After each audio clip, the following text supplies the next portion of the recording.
അപ്പോൾ രേണു സുധി ബിഗ് ബോസിലേക്കുണ്ടോ ഇല്ലയോ? നമ്മൾ തുടക്കം തൊട്ട് ഈ ഒരു ചോദ്യം എല്ലാവരും ചോദിക്കുന്നതായിരുന്നു. പ്രേക്ഷകർ മാത്രമല്ല, ഓൾമോസ്റ്റ് എല്ലാ ബിഗ് ബോസ് പ്രെഡിക്ഷൻ ലിസ്റ്റുകളിലും രേണു സുധിയുടെ പേരായിരുന്നു ആദ്യം പറഞ്ഞുകൊണ്ടിരുന്നത്.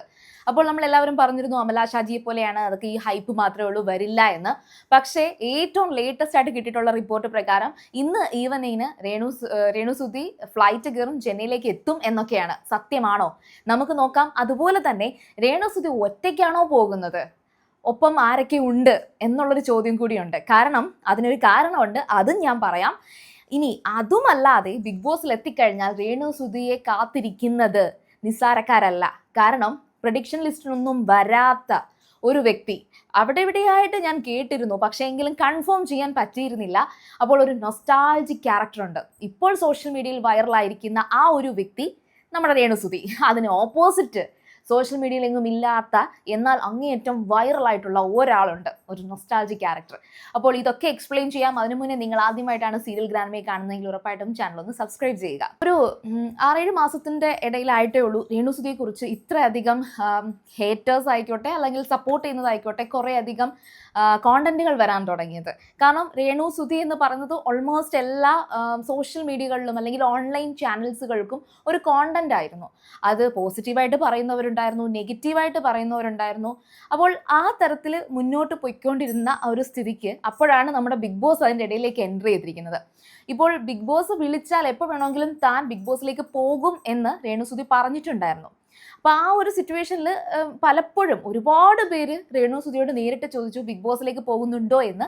അപ്പോൾ പലപ്പോഴായിട്ട് രേണു സുധി എല്ലാവരോടും ചോദിക്കുമ്പോഴൊന്നും മറുപടി പറയാതിരുന്നിട്ടില്ല. ഇപ്പോഴും പറയും വിളിച്ചാൽ ഉറപ്പായിട്ടും പോകും എന്ന് തന്നെ പറഞ്ഞിട്ടുമുണ്ട്. പക്ഷേ ഇന്ന് വരെ വിളിച്ചിട്ടുണ്ട് എന്ന് രേണു സുധി പറഞ്ഞിട്ടില്ല. പക്ഷേ രേണു സുധി എന്ത് ചെയ്യുന്നു എന്ന് നോക്കിക്കൊണ്ടിരിക്കുകയാണ് ഓൾമോസ്റ്റ് എല്ലാ സോഷ്യൽ മീഡിയകൾ അല്ലെങ്കിൽ ഓൺലൈൻ ചാനലുകളും. അത്തരത്തിൽ നോക്കിക്കൊണ്ടിരിക്കുന്ന അവർക്ക് രേണു സുധി എന്തായാലും എങ്ങോട്ടെങ്കിലും പാക്ക് ചെയ്ത് പോവുകയാണെങ്കിൽ അതിൻ്റെ ഒരു ന്യൂസ് അറിയാൻ പറ്റും. ഏതായാലും ശരി, രേണു സുധി ചെന്നൈയിലേക്ക് ഫ്ലൈറ്റ് കയറി എന്നുള്ളത് 100% ഉറപ്പിച്ച കേസാണ്. കാരണം എന്താ പറയുക, രേണു സുധിയാണ് ഇന്ന് കേരളത്തിൽ രേണു സുധി എന്ത് ചെയ്യുന്നു എന്ന് നോക്കിക്കൊണ്ടിരിക്കുന്ന കുറേയധികം ക്യാമറ കണ്ണുകളുണ്ട്. അത് എല്ലാവർക്കും അറിയാം. അത് പോസിറ്റീവായിട്ടോ നെഗറ്റീവായിട്ടോ എല്ലാവരും, അതായത് ഈ ഹേറ്റേഴ്സാണ് രേണു സുധിയെ ഇന്നൊരു പ്രസ്ഥാനമാക്കി മാറ്റിയത്. പിന്നെ കുറച്ച് പേര് പറഞ്ഞിരുന്നു അമല ഷാജിയെ പോലെ ഒരു ഹൈപ്പാണെന്ന്. പക്ഷേ ഒട്ടും തന്നെ അമല ഷാജി എന്ന് പറഞ്ഞൊരു വ്യക്തിയുമായിട്ടൊന്നും രേണു സുധിയെ കമ്പയർ ചെയ്യാൻ സാധിക്കത്തില്ല. കാരണം അത് സോഷ്യൽ മീഡിയയുടെ ഇൻഫ്ലുവൻസർ ആയിട്ട് വന്ന ഒരു വ്യക്തിയും, എന്നാൽ Renu Sudhi social media influencer ആയിരുന്നില്ല.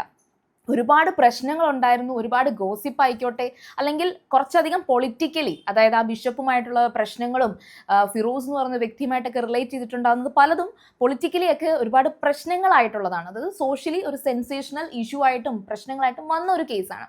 അപ്പോൾ ഏതായാലും രേണു സുധി ബിഗ് ബോസിലേക്ക് എത്തി എന്നുള്ളൊരു ഉറപ്പ് വന്നിട്ടുണ്ട്. ഇനി അതിൻ്റെ കൂടെ തന്നെ രേണു സുധി ഒറ്റയ്ക്കാണോ പോകുന്നതെന്നൊരു ചോദ്യമുണ്ട്. അതായത് രേണു സുധി മാത്രമല്ല, രേണു സുധി ഫേമസ് ആയതോടുകൂടി കുറേ ആർട്ടിസ്റ്റുകൾ രേണു സുധിയിലൂടെ ഫേമസ് ആയിട്ടുണ്ട്. അതിൽ ഏറ്റവും കൂടുതൽ, അതായത് രേണു സുധി തന്നെ എൻ്റർ ആവാൻ കാരണക്കാരനായിട്ടുള്ള ഒരു ദാസേട്ടൻ എന്ന് പറഞ്ഞൊരു വ്യക്തിയുണ്ട്. അപ്പോൾ ഏറ്റവും ലേറ്റസ്റ്റ് അദ്ദേഹത്തിൻ്റെ ഒരു വേർഡ്സിൽ എന്ന് പറയുന്നത്, അദ്ദേഹത്തിന് ബിഗ് ബോസിൽ നിന്ന് കോൾ വന്നിട്ട് ബാക്കി ഡീറ്റെയിൽസ് ഒന്നും പറഞ്ഞിട്ടില്ല. അങ്ങനെയാണെങ്കിൽ ഇപ്പോൾ അതൊരു പോസ്റ്റ്പോൺഡ് ആയിട്ട് വെച്ചേക്കുവാണ്. അതായത് അതിനുശേഷം ഒരറിയിപ്പും ബിഗ് ബോസിൽ നിന്നും ഈ പറയുന്ന ദാസ് എന്ന് പറയുന്നൊരു വ്യക്തിക്ക് വന്നിട്ടില്ല. അപ്പോൾ വൈൽഡ് കാർഡായിട്ട് തന്നെ വിളിക്കുകയാണെങ്കിൽ, ബിഗ് ബോസിനകത്ത് വൈൽഡ് കാർഡായിട്ട് ഇടയ്ക്ക് വരാനൊരു അവസരം ബിഗ് ബോസിന് അങ്ങനെ ഒരു ആവശ്യം തോന്നുകയാണെങ്കിൽ ദാസേട്ടൻ ചെല്ലും എന്നാണ് ദാസേട്ടൻ പറഞ്ഞിരിക്കുന്നത്. പിന്നെ ഷാരിക ഒരു കൺഫേംഡ് മത്സരാർത്ഥിയാണ്. അപ്പോൾ ഷാരിക ഓൾറെഡി അത് വൈൽഡ് കാർഡ് ആയിരിക്കത്തില്ല. ഷാരിക 100% കൺഫർമേഷനിൽ പറയുന്ന ഒരു വ്യക്തിയാണ്. അങ്ങനെയാണെങ്കിൽ രേണു സുധി ഷാരിക ഓൾറെഡി അവർ തമ്മിൽ പരിചയമുണ്ട്. പിന്നെ ഒരു അതായത് ലെസ്ബിയൻ കപ്പിൾസ് ആയിട്ടുള്ള നൂറ ആൻഡ് ആദിലയാണ്. അത് ഈ ഒരു സീസണിൽ LGBTQ കമ്മ്യൂണിറ്റിയിൽ നിന്ന് എല്ലാ വർഷവും ഒരു കോണ്ടസ്റ്റന്റ് എന്തായാലും ഉണ്ടായിരിക്കും. ഇത്തവണ അത് ആദില ആൻഡ് നൂറയാണ് പറയുന്നത്. അപ്പോൾ ഈ കൂട്ടത്തിൽ നമ്മുടെ ആദില എന്ന് പറയുന്ന കുട്ടി ഇടയ്ക്കിടയ്ക്ക് റീൽസിലൂടെ രേണു സുധിയുടെ എല്ലാ വീഡിയോസിനും റിയാക്ഷൻ ചെയ്യാറുണ്ട്. വളരെയധികം നെഗറ്റീവായിട്ടാണ് പുള്ളിക്കാരി പറയാറ്. അപ്പോൾ ആദില രേണുവിനെ കുറിച്ച് പറയുന്ന, ഇപ്പോൾ തന്നെ നെഗറ്റീവായിട്ട് പറയുന്ന ഒരു രീതിയുണ്ട്. ആ സ്ഥിതിക്ക് ബിഗ് ബോസിലേക്ക് ഇവരെല്ലാം ഒന്നിച്ചു വരികയാണെങ്കിൽ ഈ ഒരു ഷോ തുടങ്ങുന്നതിന് മുന്നേ തന്നെ അവിടെ ഒരു ഫൈറ്റ് കാണാനുള്ള സാധ്യതയുണ്ട്. ഇനി ഞാൻ ആദ്യം ഇൻട്രൊഡക്ഷനിൽ പറഞ്ഞ ഒരു വ്യക്തി, അത് VJ നാഷ് എന്ന് പറയുന്ന കിരൺ ടിവിയുടെ ആങ്കർ ആണ്. നമ്മുടെ കേരളത്തിലൊക്കെ ഫ്രീക്കന്മാരുടെ ഉത്ഭവത്തിൽ ഫസ്റ്റ് വന്നിരിക്കുന്ന പേജ് ഈ പറയുന്ന VJ നാഷ് ആണ്. അത് മാത്രമല്ല, ഈ മുടിയൊക്കെ നീട്ടി വളർത്തി, താടിയൊക്കെ നീട്ടി വളർത്തി ഒരു സ്റ്റൈൽ ക്രിയേറ്റ് ചെയ്തത്. പിന്നെ എന്തുകൊണ്ടാണ് അത് രേണു സുധിക്ക് ഒരു ഓപ്പോസിറ്റ് ക്യാരക്ടറായിട്ട് എന്നെനിക്ക് പറയാനുള്ളൊരു കാരണം എന്ന് വെച്ചാൽ, അത് ഓപ്പോസിറ്റ് എന്ന് പറയുമ്പോൾ ഫൈറ്റ് ചെയ്യും എന്നുള്ളൊരു ഓപ്പോസിഷൻ ഞാൻ പറയുന്നില്ല, കമ്പയർ ചെയ്യുകയല്ല.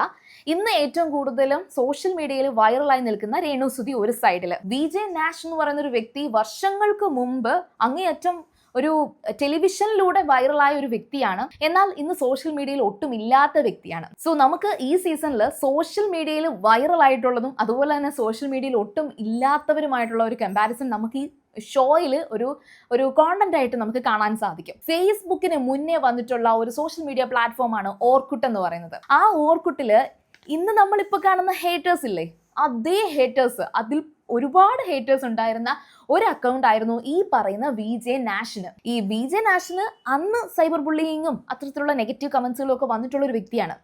സോ ആ ഒരു ജനറേഷൻ ഡിഫറൻസ് എന്ന് പറയുന്നൊരു സംഭവമുണ്ട്, പ്ലാറ്റ്ഫോം ഡിഫറൻസ് ഉണ്ട്. അപ്പോൾ രേണു സുധിക്ക് പറ്റിയൊരു എതിരാളിയായിരിക്കാം, അല്ലെങ്കിൽ അവർ നല്ലൊരു സുഹൃത്താവാനുള്ള സാധ്യതയുണ്ട്. ഇനി രേണു സുധി ബിഗ് ബോസിലേക്ക് വന്നാൽ ഒരു ഫേമസ് ആയിട്ടുള്ളൊരു വ്യക്തിയാണെന്നുണ്ടെങ്കിൽ ആ ഒരു ഫെയിമിന് എന്തെങ്കിലും സംഭവിക്കും എന്നുള്ള പേടിയൊക്കെ, എസ്പെഷ്യലി ഒരു സ്ത്രീകളൊക്കെ ബിഗ് ബോസിലേക്ക് വന്നു കഴിഞ്ഞാൽ ഓൾമോസ്റ്റ് നെഗറ്റീവ് ബുള്ളിങ് ഒക്കെ വരാറുണ്ട്. പക്ഷേ രേണു സുധിയെ സംബന്ധിച്ചിടത്തോളം ഓൾറെഡി ഇത്രയധികം ഹേറ്റേഴ്സ് ആണ് ശരിക്കും പറഞ്ഞാൽ രേണു സുധിയുടെ സപ്പോർട്ടും ബലവും ഒക്കെ എന്ന് പറയുന്നത്. അപ്പോൾ ബിഗ് ബോസിലേക്ക് രേണു സുധി വന്നു കഴിഞ്ഞാൽ ഒരു മാസ്ക് വെക്കാതെ നന്നായിട്ട് ഫൈറ്റ് ചെയ്ത് നന്നായിട്ട് പ്ലേ ചെയ്യാൻ, ഗെയിമറായിട്ട് നല്ലൊരു സ്ട്രാറ്റജിക് ആയിട്ട് മുന്നോട്ട് കൊണ്ടുപോകാൻ സാധിക്കും. അപ്പോൾ ഈ പുറത്ത് കണ്ട ഹേറ്റ് ഒക്കെ അതിൽ പോയി അവിടെ ഉള്ളവരൊക്കെ എടുത്ത് രേണു സുധിയെ ഓൾറെഡി ഫിക്സ് ചെയ്ത് വെച്ചേക്കായിരിക്കും. രേണു സുധി തന്റെ എതിരാളിയാണ് എന്ന് ഫിക്സ് ചെയ്ത് വെച്ചിരിക്കുകയായിരിക്കും. അപ്പോൾ അവരവിടെ തമ്മിൽ തല്ലുന്നത് കാണുമ്പോഴത്തേക്കും രേണു സുധിയുടെ ആ ഒരു ഇമേജിന് ഒരു മാറ്റം വരുമെന്നും പോസിറ്റീവ് ആകുമെന്നും ഒക്കെ ഒരുപാട് പേര് എക്സ്പെക്ട് ചെയ്യുന്നുണ്ട്. അത്തരത്തിലുള്ള കമന്റ്സുകളൊക്കെ കണ്ടിട്ടുണ്ട്. ഏതായാലും ശരി, ഓവറോൾ ഇതൊക്കെയാണ് ഈ ഒരു സീസണിൽ മത്സരം കടുക്കാനുള്ള ഏറ്റവും നല്ല കുറേ കോണ്ടന്റുകൾ തരുന്ന കുറേയധികം കോണ്ടസ്റ്റന്റുകൾ. അപ്പോൾ നിങ്ങളുടെ കമന്റ്സുകളൊക്കെ എന്തായാലും പോരട്ടെ. ഒരുപാട് ഒരാളെ നമ്മൾ വെറുക്കാനോ അല്ലെങ്കിൽ അത്തരത്തിൽ ബുള്ളിങ് ചെയ്യാനോ പാടില്ല എന്നൊരു ഒപ്പീനിയൻ ഞാൻ പറയുന്നു. കാരണം എന്ന് വെച്ചാൽ ചില കമന്റ്സുകളൊക്കെ കാണുമ്പോൾ ഞാൻ ആലോചിക്കാറുണ്ട്, പേഴ്സണലി ഈ പറയുന്ന വ്യക്തി രേണു സുധി നിങ്ങളെ ഒന്നും ചെയ്തിട്ടില്ല, പിന്നെ ആരെങ്കിലും ഒക്കെ എവിടെന്നെങ്കിലും കുത്തി ചോദിച്ച് പറയിപ്പിച്ചതോ, അല്ലെങ്കിൽ അവർക്ക് തന്നെ പറഞ്ഞപ്പോൾ അല്ലെങ്കിൽ അവർ കള്ളം പറഞ്ഞു, ശരിക്കും അവർ കള്ളം പറഞ്ഞിട്ടുണ്ട് എന്ന് തന്നെ കരുതിക്കോ. പക്ഷെ ഇതൊക്കെ നമ്മൾ ജഡ്ജ് ചെയ്തിട്ട് അവരെ കുറേ അധികം ബുള്ളിങ് ചെയ്യുന്നത്, മീൻസ് സൈബർ ബുള്ളിങ് ആണ് നമ്മൾ ഈ ചെയ്തുകൊണ്ടിരിക്കുന്നത് എന്നൊരു തോന്നൽ ഉണ്ടായിട്ട് കമൻറ്റ് ചെയ്യുന്നതായിരിക്കും നല്ലത്.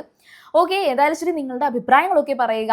അതുപോലെ നിങ്ങൾ ആദ്യമായിട്ടാണ് ഈ ഒരു ചാനൽ കാണുന്നതെങ്കിൽ, സീരിയൽ ഗാനമേ പരിചയപ്പെടുന്നതെങ്കിൽ ഉറപ്പായിട്ടും ചാനൽ ഒന്ന് സബ്സ്ക്രൈബ് ചെയ്ത് കൂടെ കൂടിക്കോ.